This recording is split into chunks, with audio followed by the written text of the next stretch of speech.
Creative কম্পিউটারের পক্ষ থেকে আন্তরিক শুভেচ্ছা।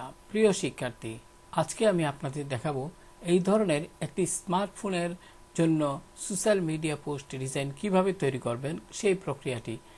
তো আমি কাজের সুবিধার্থে আমি এখানে আগে থেকেই আর্টবোর্ড তৈরি করে রেখেছি, কারণ পূর্বের ভিডিওগুলোতে আমি কিন্তু দেখিয়েছি কিভাবে আপনারা প্রথম থেকে অর্থাৎ সোশ্যাল মিডিয়া পোস্ট ডিজাইন অর্থাৎ এই ডিজাইনটি তৈরি করার যে প্রথম ধাপ অর্থাৎ আর্টবোর্ড কিভাবে তৈরি করতে হয় তা পূর্বের টিউটোরিয়ালগুলোতে আমি দেখিয়েছি। কাজেই এখানে আমি আর এটা দেখালাম না।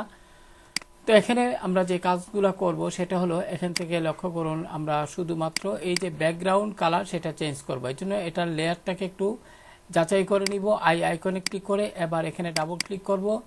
এই অংশে ডাবল ক্লিক করে আমরা কালার ওভারলে থেকে আমরা কি করব, এখান থেকে ব্ল্যাক কালারটি সিলেক্ট করে নিব। ওকে দিবেন, আবার ওকে। এবার প্রিয় শিক্ষার্থী লক্ষ্য করুন, এখানে একটি আপনার ব্যাকগ্রাউন্ডের অধীনে এখানে কিন্তু একটা আপনার একটি সুন্দর একটি ডিজাইন সেট করা হয়েছে পিএনজি ফরম্যাটের। তো আশা করি বুঝতে পেরেছেন সেটা এই ধরনের ডিজাইন আপনারা বা টেক্সচার আপনারা পিএনজি এক নামক একটি আপনার ওয়েবসাইট আছে পিএনজি এক, ওইখানে আপনারা এগুলো পাবেন সম্পূর্ণ ফ্রিতে। তো আশা করি বুঝতে পেরেছেন। তো আমি এখানে এই যে টেক্সচারটি এটা এখান থেকে আমি মুভ টুলে ক্লিক করব, এখান থেকে অটো সিলেক্ট, এখান থেকে লেয়ার সিলেক্ট করে যদি আমি টেক্সচারটার উপর ক্লিক করি তাহলে এখান থেকে এর লেয়ারটি সিলেক্ট হয়ে যাবে। এবার আমি এখানে রাইট বাটন ক্লিক করে আমরা কি করব, এখান থেকে ডুপ্লিকেট লেয়ারে ক্লিক করব। তারপর এখান থেকে আমরা আনটাইটেল অর্থাৎ আমাদের যে ডিজাইনটি সেটি সিলেক্ট করে ওকে দিব। এবার যদি এখানে লক্ষ্য করুন এখানে কিন্তু এটি চলে আসলো। তো মুভ টুলে ক্লিক করলাম, অটো সিলেক্ট, যথারীতি লেয়ারে সিলেক্ট করলাম। আমি এটাকে মুভ করে এখান থেকে মিলিয়ে প্রিয় শিক্ষার্থী কিবোর্ড থেকে কন্ট্রোল টি প্রেস করুন, ফলে এটি সিলেক্ট হবে। ওকে দিন। এবার আপনি একটু সুন্দরভাবে এখানে এইভাবে সেট করে এই যে রিসাইজ বক্স দেখছেন এখানে মাউসের বাম বাটন দ্বারা ক্লিক করে ধরে রেখে নিচের দিকে টানুন। আমি অতটুকু নিয়ে সুন্দরভাবে নিচের শেপটার সাথে মিলিয়ে দিলাম। এবার ঠিক চিহ্নে ক্লিক করুন। প্রিয় শিক্ষার্থী লক্ষ্য করুন এখানে কিন্তু এই যে আমি টেক্সচারটি আনলাম সেটা কিন্তু এখানে অপাসিটি কমানো আছে। আমি যদি অপাসিটি বাড়িয়ে দিই তাহলে আপনারা এমনটি দেখতে পাবেন। তো আমি কাজের সুবিধার্থে এখানে আমরা অপাসিটি একটু কমিয়ে দিচ্ছি, দেখতে ভালো লাগবে বিষয়টা তাই। এবার প্রিয় শিক্ষার্থী এখানে লক্ষ্য করুন আমরা এই যে মেগা সেল প্রোডাক্ট তারপরে স্মার্টফোন এই যে লেখাগুলো আছে আমরা মুভ টুলে যাব, এখান থেকে লেয়ার থেকে আমরা এখান থেকে গ্রুপ সিলেক্ট করে ফেলবো। আমরা চাই একসাথে এই গ্রুপ এটাকে নিয়ে যেতে। তো আমরা এখানে ক্লিক করব। তো ফলে এখান থেকে লক্ষ্য করুন টেক্সট যে লেয়ারটি সেটি অর্থাৎ এখানে যে টেক্সটের যে ফোল্ডার সেটা সিলেক্ট হয়ে গেছে। আমি রাইট বাটন ক্লিক করে এখান থেকে ডুপ্লিকেট গ্রুপে ক্লিক করব এবং এখান থেকে যথারীতি আমাদের ডিজাইনটি সিলেক্ট করে ওকে দিব। এবার যদি আমি যাই এখানে লক্ষ্য করুন টেক্সটটা এখানে চলে আসছে। আমি এইভাবে এটাকে মুভ টুলে ক্লিক করে এখান থেকে অটো সিলেক্ট থাকা অবস্থায় এখান থেকে গ্রুপ সিলেক্ট করে আমি এটাকে মাউস দিয়ে ড্র্যাগ করে মধ্যে সেট করলাম। এবার প্রিয় শিক্ষার্থী কিবোর্ড থেকে কন্ট্রোল টি প্রেস করুন এবং ট্রান্সফর্মে ক্লিক করুন এবং শিফট এবং অল্টার কি চেপে ধরে কিবোর্ড থেকে শিফট এবং অল্টার কি চেপে ধরে এই যে রিসার্চ বক্স দেখতে পাচ্ছেন এখানে মাউস পয়েন্টার নিন, এরো চিহ্ন দেখতে পাবেন। এবার মাউসের বাম বাটন দ্বারা চেপে ধরে নিচের দিকে ড্র্যাগ করুন, ফলে বড় হবে। আপনি উপর দিকে নিলে ছোট হবে, নিচের দিকে নিলে উপর দিকে নিলে ছোট হবে আর নিচের দিকে নিলে বড় হবে। তো আমি মনে করি অতটুকু রাখতে চান আপাতত। তো এই জন্য মাউসের বাম বাটন প্রথমে ছেড়ে দিন, শিফট এবং অল্টার কি ছেড়ে দিন এবং ঠিক চিহ্ন দিন। আশা করি বুঝতে পেরেছেন প্রিয় শিক্ষার্থী। এবার লক্ষ্য করুন এখানে আমাদের কিছু লেয়ার আছে। এখন এই লেয়ারগুলো মিলিয়ে কিন্তু আমরা ব্যাকগ্রাউন্ড একটা ফোল্ডার তৈরি করব। তাহলে কিবোর্ড থেকে কন্ট্রোল কি চেপে ধরুন। এমত অবস্থায় কিবোর্ড থেকে কন্ট্রোল কি চেপে ধরে আপনি প্রতিটি লেয়ারের উপর এভাবে মাউস দিয়ে এখানে ক্লিক করুন। প্রিয় শিক্ষার্থী লক্ষ্য করুন এখানে মূলত দুইটা লেয়ার আছে, এটা তো আপনার একটা ইফেক্ট, তাই এটা আর এটা একসাথে সিলেক্ট করবেন এবং রাইট বাটন ক্লিক করে আপনারা এখান থেকে গ্রুপ ফ্রম লেয়ার এখানে ক্লিক করলেই ওকে দিবেন এবং এটি গ্রুপ হয়ে যাবে। এখানে ডাবল ক্লিক করে আমি লিখলাম বিজি মানে ব্যাকগ্রাউন্ড, এন্টার প্রেস করুন। এবার প্রিয় শিক্ষার্থী আমরা যে কাজটি করব এই যে ছবিটা নিয়ে আসব, ছবিটা আমরা এখান থেকে ইমেজ, তো এখানে রাইট বাটন ক্লিক করে আমি ফোল্ডার সহ আনবো। আমরা এখান থেকে ডুপ্লিকেট গ্রুপ, এখান থেকে আমরা কি করব আনটাইটেল সিলেক্ট করে ওকে দিব। এবার যথারীতি লক্ষ্য করুন এই ছবিটা এখানে চলে আসলো। আমি মাউস দিয়ে ড্র্যাগ করে এখানে আনলাম, শিফট অর্থাৎ এখান থেকে কন্ট্রোল কি চাপে টি প্রেস করুন এবং শিফট এবং অল্টা দ্বারা একটু ছবিটাকে বড় করুন যতটুকু আপনি চাচ্ছেন। এবার মাউসের বাম বাটন ছেড়ে দিন, আমি একটু নিচের দিকে নামাবো ছবিটা।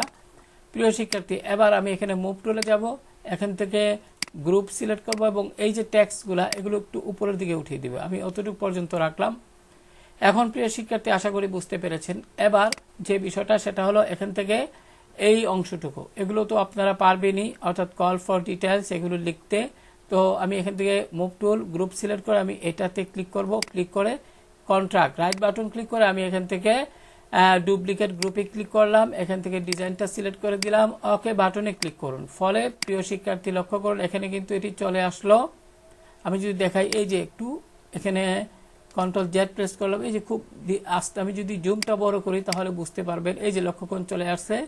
সেক্ষেত্রে আপনি এখান থেকে কি করবেন, মুভ টুল, এটা অবশ্যই গ্রুপ সিলেক্ট থাকবে। এবার মাউস দিয়ে ড্র্যাগ করে আস্তে আস্তে সাবধানতার সাথে এখানে সেট করুন এবং আমি একটু বড় করব, এই জন্য এখানে লেয়ারটি কনফার্ম করে আমি কন্ট্রোল টি প্রেস করব। ট্রান্সফর্মে ক্লিক করে আমরা এটাকে একটু শিফট চেপে ধরে একটু নিচের দিকে বড় করব, ড্র্যাগ করে এবার আমি এখানে এটা বসিয়ে দিব। ঠিক চিহ্নে ক্লিক করুন। একইভাবে প্রিয় শিক্ষার্থী আপনারা এগুলো অনুরূপভাবে আনবেন। তো আমি যদি গ্রুপ সিলেক্ট করলাম, এটাকে আপনারা এইভাবেও নিতে পারেন। লক্ষ্য করুন এখানে এইভাবে নিয়ে ছেড়ে দিবেন, এটাও একটা পদ্ধতি। বিশেষ করে যারা এক্সপার্ট তারা এইভাবে করে আর কি। আমি এখান থেকে এটা বসিয়ে নিলাম, কিবোর্ড থেকে কন্ট্রোল টি প্রেস করে ট্রান্সফর্মে ক্লিক করে একটু বড় করে নিলাম। প্রিয় শিক্ষার্থী লক্ষ্য করুন একটু বড় করে নিলাম। এবার ঠিক চিহ্নে ক্লিক করুন। সর্বশেষ লক্ষ্য করুন এখানে বারকোড আছে, আমি বারকোডটাও সিলেক্ট করে আমি অর্থাৎ QR code right button click করে আমরা ডুপ্লিকেট গ্রুপ এবং এখান থেকে আনটাইটেল সিলেক্ট করে ওকে দিলাম। যথারীতি এটাও এখানে চলে আসলো। আমি ড্র্যাগ করে এখান থেকে মাউস দিয়ে মুভ করে এখানে বসিয়ে দিলাম। আশা করি বুঝতে পেরেছেন। এখান থেকে অবশ্যই ড্র্যাগ করার সময় মুভ টুল এবং এখান থেকে গ্রুপ সিলেক্ট করে আপনি এটাকে নিয়ে আসতে পারবেন। যেহেতু আমরা গ্রুপ এখানে এনেছি তাই আমি কন্ট্রোল কি চেপে ধরে মাইনাস বাটনে ক্লিক করে ছোট করলাম। এবার সর্বশেষ যে দুইটা আছে এখানে লোগো এবং কি আপনার সোশ্যাল আইকন, আমি লোগোতে ক্লিক করে আমি লোগোটাকে এখানে নিয়ে নেই ডুপ্লিকেট গ্রুপ এবং এখান থেকে আনটাইটেল সিলেক্ট করে ওকে দিলাম। এটাকেও আমি সিলেক্ট করলাম social icon right button click করে ডুপ্লিকেট গ্রুপ এবং এখান থেকে কি করব আনটাইটেল সিলেক্ট করে ওকে দিলাম। এবার যদি আমার ডিজাইনে যাই, লক্ষ্য করুন এখানে লোগোটা আমি এই জন্য মুভ টুলে ক্লিক করব, গ্রুপে সিলেক্ট করব, এখান থেকে লোগোটা আমি কি করব এখানে নিয়ে আসব এবং কন্ট্রোল টি প্রেস করে এটাকে ট্রান্সফর্মে ক্লিক করে একটু বড় করে দিব। শিফট চেপে ধরে একটু বড় করে দিব। আশা করি বুঝতে পেরেছেন। সিলেকশন টুলে সঠিক চিহ্নে ক্লিক করুন। এবার যথারীতি আগের নিয়মে গ্রুপ থাকা অবস্থায় আমি এই যে সোশ্যাল আইকন এটা এখানে নিয়ে আসবো, এখানে এটার ফোল্ডার সিলেক্ট হবে, কন্ট্রোল টি প্রেস করুন একসঙ্গে এবং শিফট চেপে ধরে একটু এভাবে বড় করতে পারেন আপনারা। ঠিক চিহ্নে ক্লিক করুন, একটু কিবোর্ডের আপ অ্যান্ড ডাউনের দ্বারা এটিকে সুন্দরভাবে সেট করে নেবেন।